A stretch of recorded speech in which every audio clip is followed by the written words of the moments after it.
Hello, Manchester. I would like to start my speech with a question. Who here describes themselves as a busy person? Who here has a busy life? If that's you, please stand up on your feet.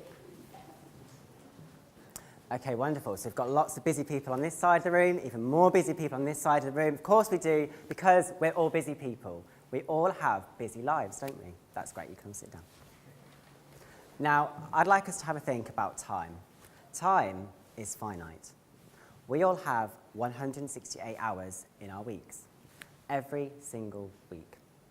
24 hours, 7 days, 168. And I want to delve into that 168 and find out what you get up to. So on average, we sleep, 8 hours a night? It's 56 hours a week. And we work 40 hours a week. And we're travelling to and from that job an hour each way. There's 7 hours in your week. And we're perhaps cleansing and getting dressed, getting undressed for an hour a day. There's 7 hours.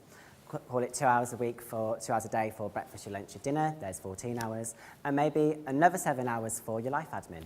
So things like going food shopping, your personal emails, cleaning the house, etc. All in all, that sounds like you've got a very busy, jam-packed schedule. You've got a lot of stuff going on, haven't you? Well, I call bullshit. Now, in that busy week where you've got lots going on, or you're eating, or you're sleeping, or you're working, you've actually used up 134 hours. But there's 168 hours in your week, which means you've got 34 hours left. 34 hours is almost the equivalent of an extra full-time job in your already busy weeks. I know, right? How busy do you really feel now? How do you think I feel? I'm unemployed. So for me, it's almost like not having 2 jobs. Now, a friend once asked me, what does identity mean to me? And for me, it's what we do outside of our jobs. In all that time that we have, we're not working, and we can choose to do the things that we want to do that make up who we are. And we all have 34 hours a week to do that. And I know you're probably now thinking, well, where are these magical, elusive, extra 34 hours a week that I've got to play with? I'll tell you where they are. They're probably on the Facebook, and they're probably on the Instagram. And you're probably doing all of this whilst you're watching Love Island.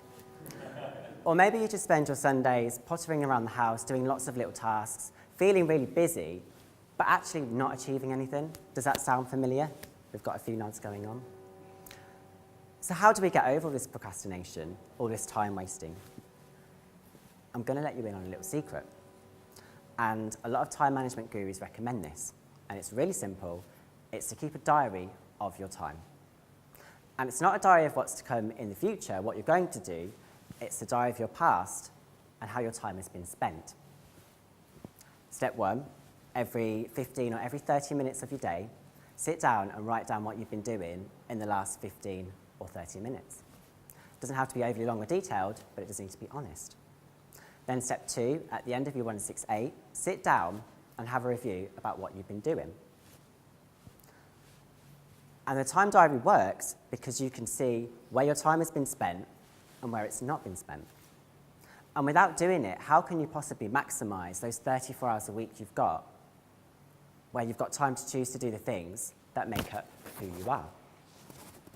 We cannot add time into our busy lives.